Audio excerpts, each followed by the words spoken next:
Je m'appelle Nolwenn Fèvre, je suis infirmière anesthésiste et présidente de l'association Les Petits Doudous.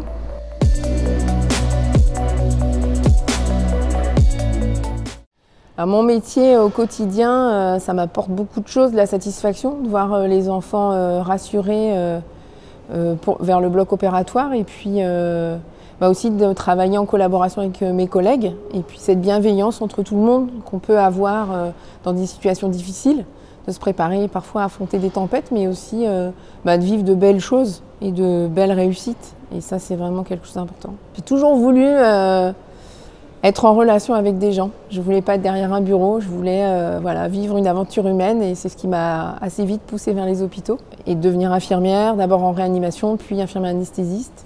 Et aujourd'hui, c'est un métier où l'aventure humaine est forte.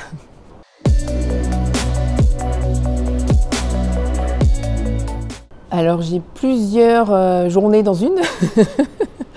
Parfois je suis au bloc opératoire, au bloc pédiatrique et j'accueille les enfants qui vont se faire opérer. Et donc voilà, toute une prise en charge, aussi de les aider à être le plus serein possible pour une intervention chirurgicale et d'être avec eux pour que ça devienne une aventure et pas un traumatisme. Et le reste du temps, je m'occupe beaucoup de l'association, les Petits Doudous, et de développer ce réseau de soignants pour améliorer la prise en charge des enfants un peu partout.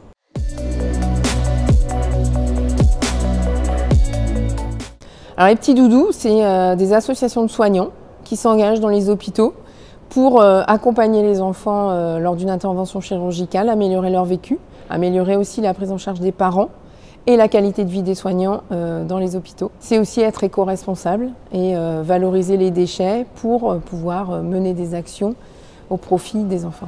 Les déchets d'activité de soins à risque infectieux coûtent très très cher aux hôpitaux et que j'avais réalisé que les gens triaient mal. Les mêmes pouvaient me dire le matin, chez moi j'ai mis 3 poubelles, je trie hyper bien et on les mettait dans une salle de bloc et finalement ils triaient très mal. Et donc je faisais des expériences de mettre une poubelle classique et une poubelle d'activité de soins et les gens ils jetaient dedans de la même manière. Et donc j'ai commencé à regarder, j'ai sensibilisé les gens.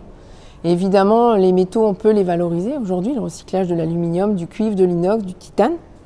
Et de se dire on va les prendre, on va les recycler et de pouvoir petit à petit inciter tous les hôpitaux à valoriser les déchets.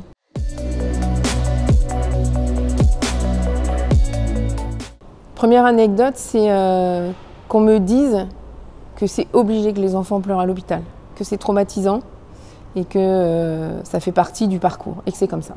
Et ça, j'arrive pas à me résoudre. La deuxième anecdote, c'est des soignants qu'on emmène en bateau pour prendre l'air et améliorer leur qualité de vie qui me disent c'est donner de l'air aux soignants pour mieux s'occuper des enfants.